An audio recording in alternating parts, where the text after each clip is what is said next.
two grumpy critics. Well, this week I bellied up to the Netflix buffet and sampled something new, a sci-fi show called Travelers. Oh. Yeah, I had never heard of it before, but I was perusing some sort of sci-fi/TV website the other day, and somebody said, "Oh, you have to see Travelers. It's fantastic." And then 2 or 3 people followed right up saying, "Yes, it's brilliant. Yes, it's great. Check it out." So I added it to my watch list and looking for something different. I sampled it this week, and I really enjoy it. I'm only a couple of episodes in, and I like it so far. It started in 2016, and I believe it either just started or was renewed for a 3rd season. I can't remember. So I know there are 2 seasons in the can.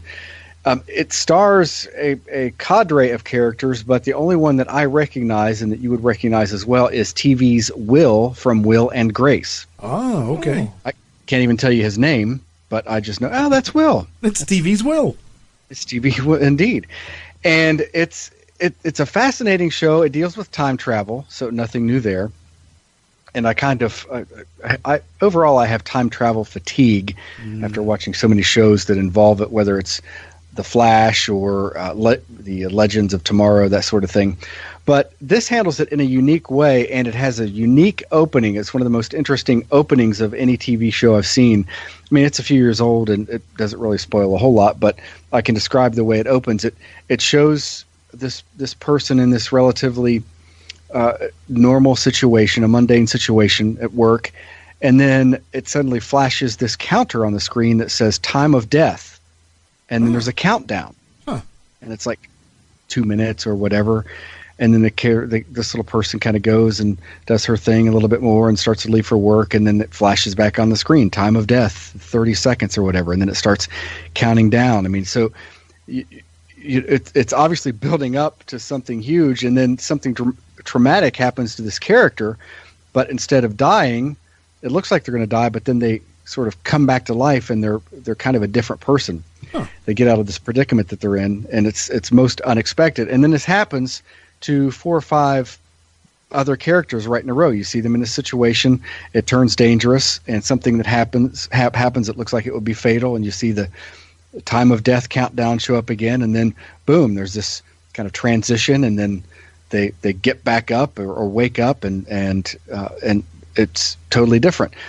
So I thought it was a very fascinating opening, and it hooked me right away. And then, surely enough, slowly these people get together, and you realize that why they're there, and they sort of know each other already. And it turns out that they're from the future, and they've sort of projected their consciousness from the future into people who are about to die. So they don't actually kill anybody, and they don't actually take over anyone who's alive.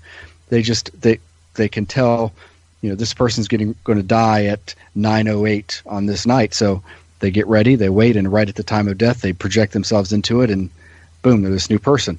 But as you can imagine, problems ensue, and it turns out that they are there to save the world. And from what we don't know, but we just know that in their time in the future, the Earth is a mess, and they're here to try to fix that. And they have this plan, and they're doing these things, and things go awry, and they have different problems. One person is beamed into a heroin addict, and that's unexpected. So here's this person from the future who's in this body that's addicted to heroin, so they have to deal with that. Another person was unexpectedly beamed into somebody who has had serious brain damage, and the brain can't quite handle the new consciousness, and there's some medical issues there. It's kind of a surprise.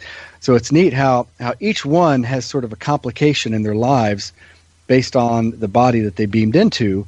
So you have these constant backstories of how these people are dealing with their bodies and the lives around them, and then you have the ongoing saga of them trying to save the world, doing different things, and then more complications come up. It's pretty fascinating. I mean, I'm really enjoying it so far, and definitely enough to keep watching to see how it goes. So right now, I'll give it a tentative 4.5 Tardai out of 5.